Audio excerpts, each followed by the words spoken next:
Guys రీసెంట్‌గా 'ఆహాలో' 'కొత్తపల్లిలో ఒకప్పుడు' అనే మూవీ అయితే స్ట్రీమ్ అవుతుంది కదా! అయితే నేను ఆ మూవీని జస్ట్ ఇప్పుడే చూడడం అయితే జరిగిందండి. సో, ఈ వీడియోలో మనం ఏంటంటే అసలు ఆ మూవీ ఎలా ఉంది, ఏంటి అనేది డిస్కస్ చేద్దాం. ఓకేనా? అయితే ఇక్కడ ఫస్ట్ ఆఫ్ ఆల్ ఈ మూవీలో స్పాయిలర్స్ లేకుండా బేసిక్‌గా స్టోరీ లైన్ ఏంటంటే గైస్, కొత్తపల్లి అనే విలేజ్‌లో రామకృష్ణ అనే కుర్రాడు ఉంటాడనమాట. సో, తనకి అందం అనే అమ్మాయితో పెళ్లి జరగకుండా ఉండాలని చెప్పి ఆ కొత్తపల్లి ప్రజల దగ్గర తను ఒక అబద్ధం అయితే చెప్తాడు. అయితే ఇక్కడ ఏంటంటే గైస్, రామకృష్ణ చెప్పిన ఆ అబద్ధం వల్ల తను ఎలాంటి ప్రాబ్లమ్స్‌ని ఫేస్ చేశాడు, ఆ అబద్ధం వల్ల కొత్తపల్లిలో జరిగిన పరిణామాలేంటి, అండ్ లాస్ట్‌కి రామకృష్ణకి పెళ్లయిందా లేదా, ఇలాంటివన్నీ కూడా మనమైతే మూవీలో చూడాల్సి ఉంటుంది.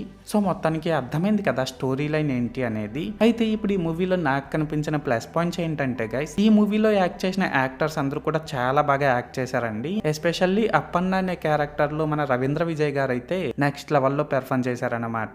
అండ్ ఈ మూవీలో కొన్ని ప్లేసెస్ లో కామెడీ కూడా బాగానే వర్కౌట్ అయింది. అండ్ ఇక్కడ లాస్ట్ గా ఏంటంటే గైస్, ఇందులో సినిమాటోగ్రఫీ వర్క్ అయితే పర్లేదండి, బాగానే ఉంది. అలాగే ఇందులో ఎలాంటి అడల్ట్ కంటెంట్ లేదు కాబట్టి దీన్ని ఫ్యామిలీతో చూస్తాము అనుకుంటే చూసేయొచ్చు. సో, మొత్తానికి ప్లస్ పాయింట్స్ విషయానికి వచ్చినట్లయితే ఇదన్నమాట మ్యాటర్. అండ్ ఇప్పుడు ఈ మూవీలో నాకు కనిపించిన మైనస్ పాయింట్స్ ఏంటంటే గైస్, దీని డైరెక్టర్ ప్రవీణ గారు ఎంచుకున్న పాయింట్ అయితే బాగానే ఉన్నప్పటికీ ఆ పాయింట్ ని ఎంగేజింగ్ గా ఎగ్జిక్యూట్ చేయడంలో తను ఫెయిల్ అయ్యారనే చెప్పాలండి. ఇంటర్వెల్ వరకు అసలు మెయిన్ పాయింట్ లోకి వెళ్లకుండా ఫస్ట్ హాఫ్ అంతా బాగా సాగదీసేశారు. పోనీ మెయిన్ పాయింట్ లోకి వెళ్ళిన తర్వాత అయినా మూవీ అంత ఇంట్రెస్టింగ్ గా ఉంటుందా అంటే అది కూడా లేదనమాట.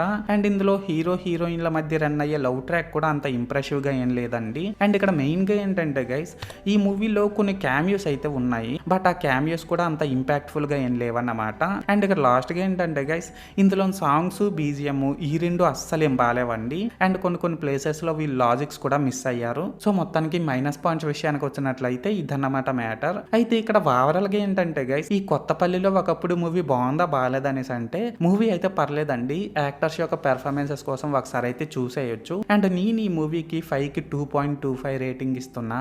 సో, మీరు కూడా ఒకవేళ ముందే ఈ మూవీని చూసినట్లయితే మీరు ఈ మూవీకి ఎంత రేటింగ్ ఇస్తారో అది కామెంట్ సెక్షన్ లో చెప్పేయండి, మర్చిపోవద్దే. This is Lokesh signing out. జై హింద్.